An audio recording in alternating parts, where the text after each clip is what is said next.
বন্ধুরা, নওগাঁর মাটির নিচে আর মাটির উপরে ছড়িয়ে আছে হাজার বছরের ইতিহাস। আর সেই ইতিহাসের নীরব সাক্ষী হয়ে আজও দাঁড়িয়ে আছে এক রহস্যময় প্রাচীন জয়স্তম্ভ। দিঘির চারিদিকে বিশাল জলরাশি, আর ঠিক মাঝখানে পানির বুক চিরে মাথা উঁচু করে দাঁড়িয়ে থাকা এই জয়স্তম্ভ কিভাবে তৈরি হয়েছিল, কার স্মৃতি বহন করছে এটি, আর এই বিশাল দিঘির সঙ্গে জড়িয়ে আছে বাংলার কোন ঐতিহাসিক অধ্যায়? এসব প্রশ্নের উত্তর খুঁজতেই আজ আমি বেরিয়ে পড়েছি নওগাঁর পত্নীতলা উপজেলার ঐতিহাসিক দিবর দিঘির উদ্দেশ্যে। মহাদেবপুর থেকে বাসে করে শুরু হয়েছে আমার এই যাত্রা। পথে থাকছে সবুজ ধানক্ষেত, আত্রাই নদীর উপরের ব্রিজ, গ্রামের মনোমুগ্ধকর পথ, আর সবশেষে দেখা হবে ইতিহাসের সেই প্রাচীন জয়স্তম্ভের সঙ্গে।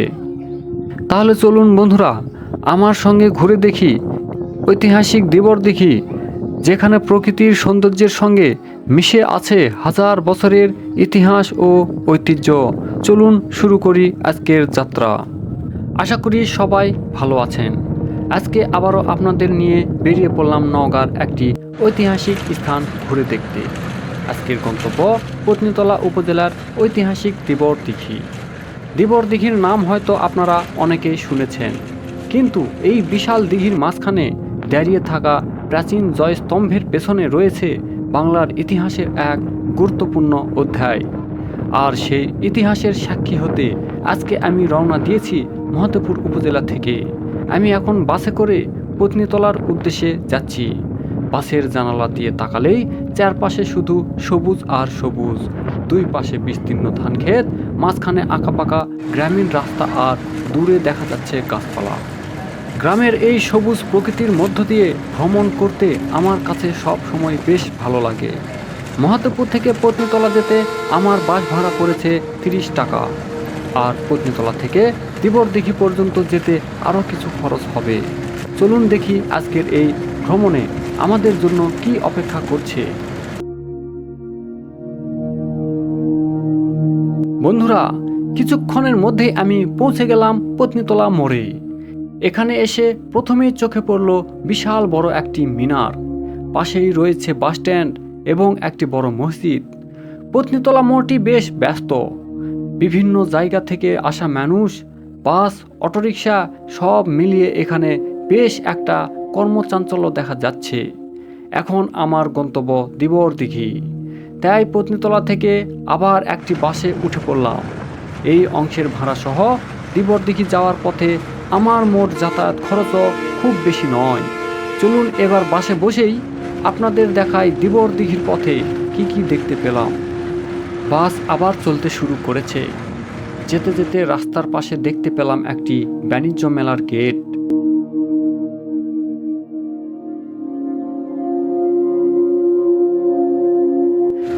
তারপর সামনে এগোতেই আমরা পৌঁছে গেলাম পত্নীতলার ব্রিজের কাছে। এখন বাসটি ব্রিজের উপর দিয়ে যাচ্ছে, আর নিচে বিশাল আত্রাই নদী। ব্রিজের উপর দিয়ে যাওয়ার সময় নদী আর চারপাশের প্রকৃতির দৃশ্য দেখতে সত্যিই বেশ ভালো লাগে। একদিকে নদীর বিস্তীর্ণ জলরাশি, অন্যদিকে সবুজ গাছপালা, সব মিলিয়ে পথটাও যেন ভ্রমণের একটি অংশ হয়ে যায়। ব্রিজ পার হয়ে বাস আবার ছুটে চলল তার গন্তব্যের দিকে। কিছুক্ষণ পর আমরা এসে পৌঁছালাম মধুইল 0 পয়েন্টে। এখানে গাড়ি কিছুক্ষণের জন্য থামলো। কয়েকজন যাত্রী বাস থেকে নেমে গেলেন, আবার নতুন কিছু যাত্রী বাসে উঠলেন। তারপর আবার শুরু হলো আমাদের যাত্রা। বাসে বসেই যতই সামনে এগুচ্ছি ততই চোখে পড়ছে গ্রামের প্রকৃতি। রাস্তার দুই পাশে বড় বড় গাছ, ধানক্ষেত আর সবুজের সমারোহ। মনে হচ্ছে শহরের ব্যস্ততা থেকে ধীরে ধীরে আমরা চলে এসেছি একেবারে গ্রামের প্রকৃতির কাছে। কিছুক্ষণ পর আমি গাড়ি থেকে নেমে পড়লাম। এখান থেকে আর মাত্র প্রায় 5 কিলোমিটার গেলে সাপাহার পৌঁছে যাওয়া যায়। কিন্তু আজ আমার গন্তব্য সাপাহার নয়, আমার গন্তব্য ঐতিহাসিক দিবর দিঘি।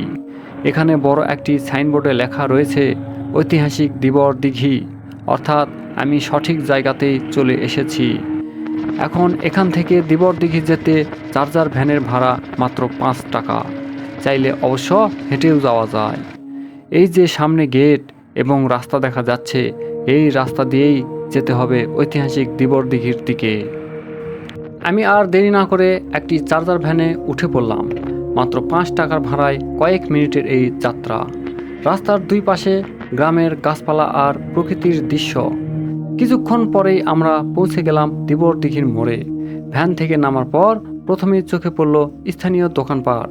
আর এতক্ষণ ভ্রমণ করে যেহেতু একটু ক্ষুধাও লেগেছে, তাই একটি দোকানে বসে খেয়ে নিলাম আমাদের পরিচিত গ্রাম বাংলার প্রিয় খাবার মুড়ি মাখা। অনেকদিন পর মুড়ি মাখা খেলাম। সত্যি বলতে ভ্রমণের পথে স্থানীয় দোকানে বসে এমন সাধারণ খাবার খাওয়ার মধ্যেও আলাদা একটা আনন্দ আছে, আর স্বাদও ছিল বেশ ভালো। খাওয়া শেষ করে এবার চলুন আসল গন্তব্যের দিকে যাওয়া যাক। এখানে একটি সংকেত চিহ্ন রয়েছে।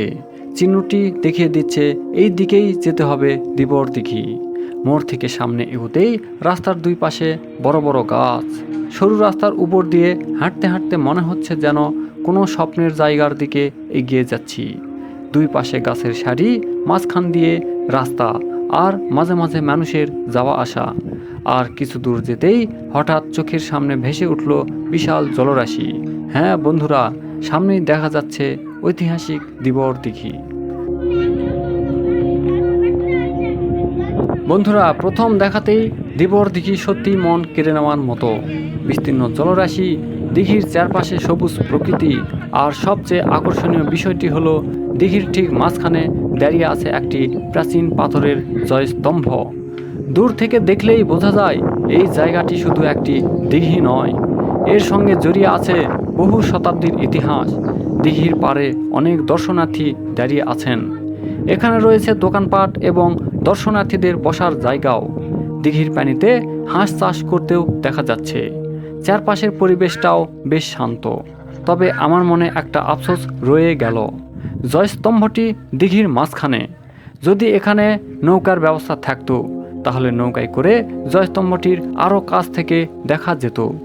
তবুও দূর থেকে এই দৃশ্যটি অসাধারণ। মাঝখানে ঐতিহাসিক জয়স্তম্ভ আর চারপাশে বিশাল জলরাশি, সত্যি অপূর্ব এক দৃশ্য। এবার আসুন একটু জেনে নেওয়া যাক এই ঐতিহাসিক দিবর দিঘির ইতিহাস। দিবর দিঘি নওগাঁ জেলার পত্নীতলা উপজেলার দিবর এলাকায় অবস্থিত একটি প্রাচীন ঐতিহাসিক জলাশয়। সরকারি তথ্য অনুযায়ী দিঘিটির আয়তন প্রায় 60 বিঘা বা প্রায় 19 একর। তবে এই দিঘির সবচেয়ে বড় আকর্ষণ হলো এর মাঝখানে দাঁড়িয়ে থাকা প্রাচীন দিব্যক জয়স্তম্ভ। এই জায়গার ইতিহাস আমাদের নিয়ে যায় প্রায় 1000 বছর আগের বাংলায়। একাদশ শতকে বরেন্দ্র অঞ্চলে সংঘটিত কৈবত্য বিদ্রোহের সঙ্গে দিব্যক বা দিব্যকের নাম জড়িয়ে আছে। ইতিহাসের বিবরণ অনুযায়ী কৈবত্য নেতা দিব্যক পাল রাজা দ্বিতীয় মহিপালকে পরাজিত করে বরেন্দ্র অঞ্চলে ক্ষমতা প্রতিষ্ঠা করে। এই জয়কে স্মরণীয় করে রাখার জন্যই জয়স্তম্ভটি নির্মিত হয়েছিল এমন একটি ঐতিহাসিক মত রয়েছে। তবে জয়স্তম্ভটি ঠিক কে নির্মাণ করেছিলেন তা নিয়ে ইতিহাসবিদদের মধ্যে মতভেদ রয়েছে। কেউ মনে করেন এটি দিব্যক নির্মাণ করেছিলেন, আবার অন্য একটি মত অনুযায়ী দিব্যকের উত্তরসূরি রুদক বা ভীমের সময়েও এটি নির্মিত হয়ে থাকতে পারে। অর্থাৎ এই জয়স্তম্ভের নির্মাণের সুনির্দিষ্ট ইতিহাস এখনও পুরোপুরি নিশ্চিত নয়। আর এখানেই দিবর দিঘির ইতিহাস আরও রহস্যময় হয়ে ওঠে। দিঘির মাঝখানে দাঁড়িয়ে থাকা এই পাথরের স্তম্ভটি একদিকে যেমন একটি ঐতিহাসিক স্মারক, অন্যদিকে এটি আমাদের সামনে তুলে ধরে 1000 বছর আগের বাংলার রাজনৈতিক ইতিহাসের একটি গুরুত্বপূর্ণ অধ্যায়। বন্ধুরা, এবার একটু ভালো করে লক্ষ্য করুন দিঘির মাঝখানে জয়স্তম্ভটিকে। নওগাঁ জেলা প্রশাসনের তথ্য অনুযায়ী এই গ্রানাইট পাথরের জয়স্তম্ভটি গোলাকৃতির এবং 8 কোণা বিশিষ্ট। এর মোট উচ্চতা প্রায় 31 ফুট 8 ইঞ্চি। এর মধ্যে প্রায় 6 ফুট 3 ইঞ্চি পানির নিচে এবং প্রায় 25 ফুট 5 ইঞ্চি অংশ পানির উপরে দৃশ্যমান। জয়স্তম্ভের উপরের অংশে খাঁজ কাটা বিভিন্ন ধরনের কারুকাজও রয়েছে। আর আশ্চর্যের বিষয় হলো শত শত বছর পেরিয়ে গেলেও এই প্রাচীন নিদর্শনটি এখনও দিঘির মাঝখানে দাঁড়িয়ে আছে। ভাবুন তো, যে সময় আধুনিক প্রযুক্তি ছিল না, সেই সময় এত বড় পাথরের স্থাপনা তৈরি করা ছিল অত্যন্ত কঠিন। সেই সময়কার একটি ঐতিহাসিক নিদর্শন আজও আমাদের সামনে দাঁড়িয়ে আছে। এটাই তো আমাদের ইতিহাসের সবচেয়ে বড় সৌন্দর্য। এবার আমি দিঘির চারপাশটা ঘুরে দেখছি। দিঘির পূর্ব পাশে রয়েছে কয়েকটি তালগাছ, পাশ দিয়ে একটি রাস্তা চলে গেছে গ্রামের দিকে। রাস্তার পাশে দেখা গেল অনেক ছোট ছোট আম গাছ। কিছু দোকান রয়েছে, তবে সেগুলো বন্ধ। আর একটু দূরে তাকালেই আবার দেখা যাচ্ছে সেই বিশাল দিবর দিঘি। দূর থেকে দিঘির দৃশ্যটা আরো সুন্দর লাগে। কি ছোট ভাই, মাছ মারা হয়ে গেল? কি মাছ পাওনি? মাছ হচ্ছে চাচা? ও, মাছ খুব কম না? ও, কোথাও কেউ বড়শি দিয়ে মাছ ধরছে, কোথাও দিঘির পাড় ঘেঁষে ধান চাষ করছেন কৃষকরা, আবার কোথাও নতুন করে ধানের চারা লাগানো হচ্ছে। অর্থাৎ ইতিহাসের পাশাপাশি এই দিঘি আজও স্থানীয় মানুষের জীবন ও জীবিকার সঙ্গে জড়িয়ে আছে। দিঘির পানিতে হাঁস চাষও করা হচ্ছে। একদিকে প্রাচীন ইতিহাস, অন্যদিকে কৃষকের মাঠ, আর তার সঙ্গে জলাশয় আর গ্রামের প্রকৃতি, সব মিলিয়ে দিবর দিঘি যেন অতীত আর বর্তমানকে একসঙ্গে ধরে রেখেছে। দিবর দিঘির পাশেই রয়েছে একটি বড় বাগান। দর্শনার্থীরা যখন পরিবার পরিজনদের নিয়ে এখানে ঘুরতে আসেন, তখন অনেকেই এই বাগানে রান্না করে খাওয়া দাওয়া করেন। আজও এখানে বেশ কিছু মানুষকে দেখা যাচ্ছে। বাগানের ভেতরে রয়েছে বসার জন্য সুন্দর জায়গা, পাশেই রয়েছে ছোট ছোট আম গাছ। এখানে আম চাষও করা হয়। অর্থাৎ শুধু ইতিহাস দেখতে নয়, পরিবার পরিজন নিয়ে সময় কাটানোর জন্যও জায়গাটি বেশ উপযোগী। আর একটু সামনে রয়েছে একটি মাদ্রাসা, পাশেই রয়েছে একটি বড় মাঠ। স্থানীয়দের কাছ থেকে জানা যায় ঈদের সময় এই মাঠে মেলাও বসে। সে সময় দিবর দিঘিতে দর্শনার্থীদের ভিড় আরও বেড়ে যায়। তখন ইতিহাসের এই জায়গাটি যেন হয়ে ওঠে স্থানীয় মানুষের আনন্দ ও মিলন মেলার একটি কেন্দ্র। বন্ধুরা, আজকের ভ্রমণে আমি দেখলাম এমন একটি জায়গা যেখানে একই সঙ্গে রয়েছে ইতিহাস, ঐতিহ্য, প্রকৃতি এবং গ্রামীণ জীবনের চিত্র। দিবর দিঘির মাঝখানে দাঁড়িয়ে থাকা সেই প্রাচীন জয়স্তম্ভ যেন আজও আমাদের অতীতের গল্প বলে যাচ্ছে। হাজার বছর আগের একটি সময়ের স্মৃতি বহন করে এই নিদর্শন আজও দাঁড়িয়ে আছে মাথা উঁচু করে। আমরা যখন কোনো ঐতিহাসিক স্থানে ঘুরতে যাই, তখন শুধু ছবি তুলে চলে আসলেই হবে না। আমাদের উচিত এসব ঐতিহাসিক নিদর্শনের গুরুত্ব বোঝা এবং এগুলো সংরক্ষণে সচেতন হওয়া। কারণ আজ আমরা যেটা দেখছি, আগামী প্রজন্ম হয়তো সেটাই আমাদের কাছ থেকে ইতিহাস হিসেবে জানবে। বন্ধুরা, আমার আজকের দিবর দিঘির ভ্রমণ এখানেই শেষ করছি। মহদেবপুর থেকে পত্নীতলা, পত্নীতলা থেকে দিবর দিঘি, পুরো পথের গ্রামীণ সৌন্দর্য, সবুজ ধানক্ষেত, আত্রাই নদী, আর সব শেষে ইতিহাসের সাক্ষী এই প্রাচীন দিঘি, সব মিলিয়ে আজকের ভ্রমণটা আমার কাছে সত্যিই অসাধারণ ছিল। আপনারা যদি কখনো নওগাঁর পত্নীতলা এলাকায় আসেন, তাহলে সময় করে ঐতিহাসিক দিবর দিঘি ঘুরে দেখতে পারেন।